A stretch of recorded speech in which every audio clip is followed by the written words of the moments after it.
The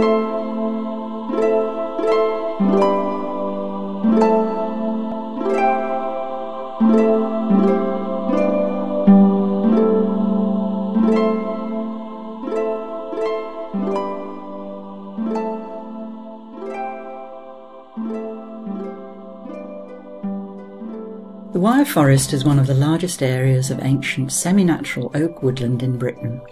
Its 6,500 acres, vast though they are all that remains of a wood that once stretched along the Severn Valley from Worcester to Bridgnorth.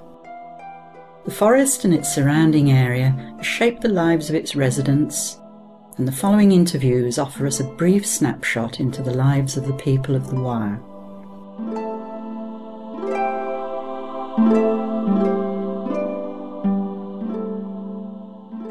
They lived in tents, canvas or skin tents that were known locally as booths, and the plural of booths in the old talk was boothen, and the local name of Booton comes from that, and you get Booton Oak, Booton Bridge. One old lady told me that they used to go out and pick blackberries and sell them to a fruit merchant, and with the money they got for the blackberries they bought sugar to make jam. They hadn't got the money to make the jam until they'd sold the first lot of blackberries.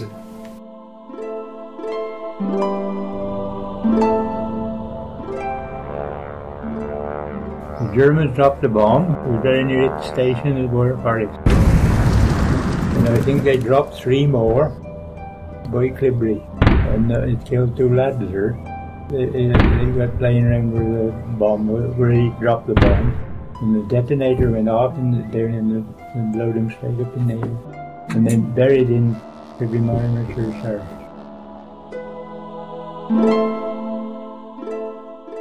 I was asked if I would pick cones. It was Corsican pine joining the Douglas fir in the bottom here. They were about 80 to 100 foot tall.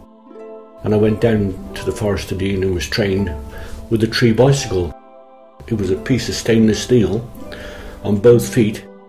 You'd climb up the tree until you got to live boughs that would hold your weight, and then you got out of the tree bicycle, put your carabiners on every metre, went on up to the top and started picking cones.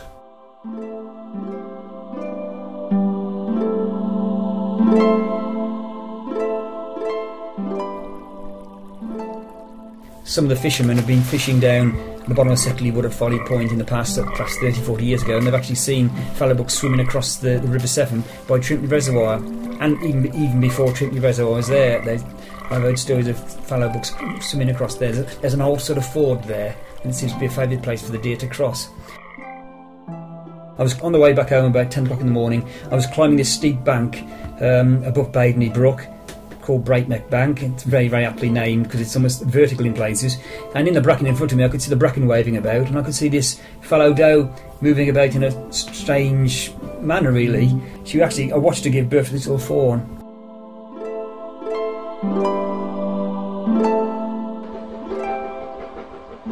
Mother started to bring me here when I was about 6 months old, and we used to come from Oxford to Arley using the Severn Valley Railway. Grandfather would come often with the pony and trap, and he would be waiting down by the little wicket gate down at Arley station.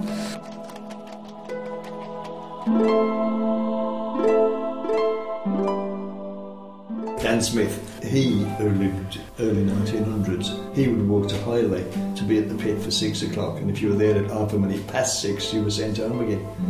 So they'd come home at night and then they'd look after the cow and the pig and the plants and potatoes, and so there'd be a long hourly life, wouldn't it? What is regarded as the good life was a hard life.